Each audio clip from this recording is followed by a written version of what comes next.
une salutation très brève, Monsieur Socrates Panagopoulos, pour la jeunesse de EPAM.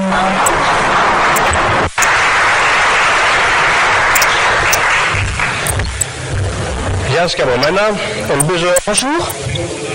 J'espère que notre présence ici permettra d'arriver à quelque chose de très fructueux pour le courant populaire. Je représente les jeunes de l'EPAM en tant que jeunes. Nous saluons ce mouvement. Nous considérons que c'est le moment idéal pour faire entendre la vérité sur le plan mondial, mais également de réunir les représentants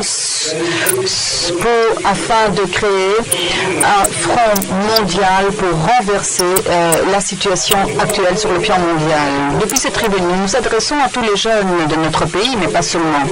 Tous, jeunes, moins jeunes, nous nous disons que lorsque je grandirai, je vais changer le monde. Et ce qui est mal fait pour un enfant, c'est quelque chose qui doit changer. Il veut le changer. Mais ce qui change en grandissant, ce sont les points de vue. Rien ne peut s'améliorer. Tous les essais sont vains. Qui va se retourner contre le système? Il est invincible.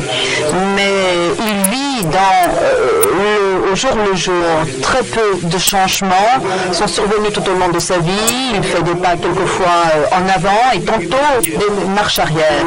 Cette attitude n'est pas fortuite. Elle nous est cultivée par les médias qui sont corrompus. Ils veulent que nous soyons des citoyens dans la marge de la politique, sans participation et de simples consommateurs. Pour voir la vérité, il faut regarder de haut, voir le parcours de l'humanité à travers les siècles, voir cet homme qui avance lentement, mais toujours en avant. Alors qu'on a l'impression d'être dans l'impasse, le peuple s'organise grâce à ses besoins et il fait ce bond en avant. Nous vivons donc cette phase où ce besoin d'organisation populaire nous frappe à la porte. Nous faisons toujours des pas en arrière jusqu'au point où il n'y a plus d'arrière, où on ne peut aller que de l'avant. Nulle personne ne peut aller de l'avant seul, car il sera une cible facile. Il faut créer donc un front unique. En tant que jeunes qui avons pris l'initiative de créer les jeunes de l'EPAM, nous faisons partie de ceux qui croient encore que nous pouvons changer le monde.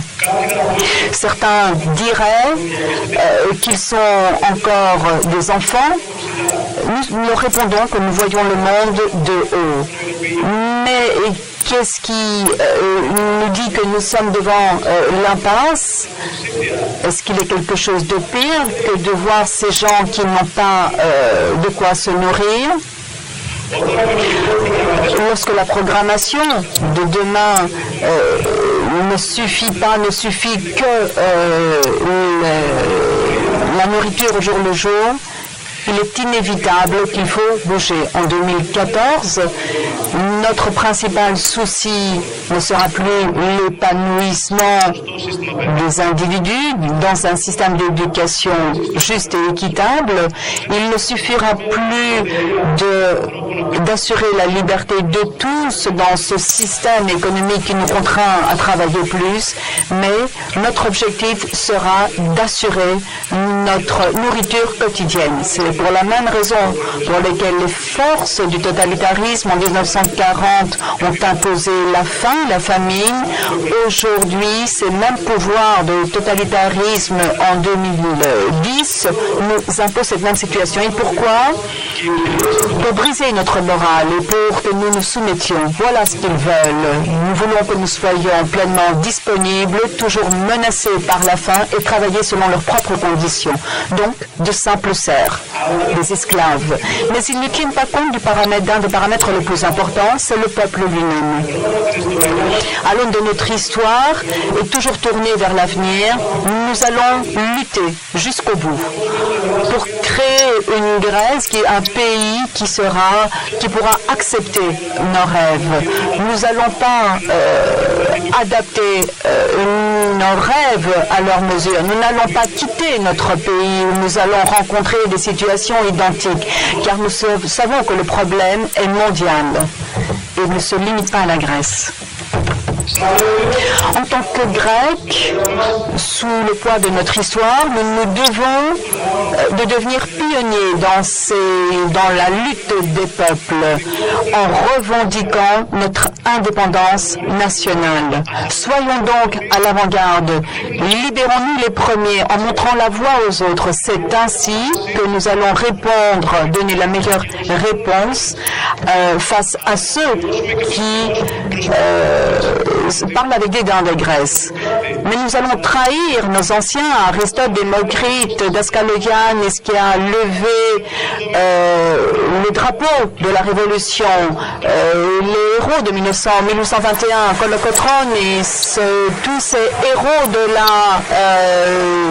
la guerre d'indépendance, les étudiants pendant la dictature, nous devons tous les honorer. Et à travers cette conférence internationale organisée par les PAM, nous voulons envoyer un message à tous les jeunes du monde.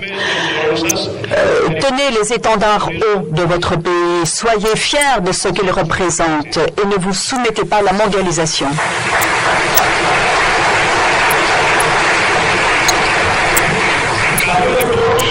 Nous invitons donc tous les jeunes qui croient au progrès et à la démocratie de s'unir dans un front mondial uni, quelles que soient nos idéologies et nos identités. Nous ne voulons pas que vous soyez devant nous pour que nous vous montrions la voie. Nous ne voulons pas que vous soyez derrière nous pour nous suivre. Nous voulons que nous soyez à nos côtés pour ouvrir ensemble cette voie vers l'avenir, cette voie, ce chemin vers la démocratie.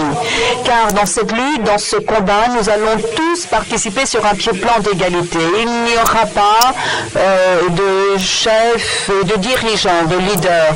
Nous allons nous réunir avec tous les membres de notre famille, de nos quartiers, avec les concitoyens. Et s'il nous faut donner des sermons de victoire, c'est sur cela que nous allons nous fonder.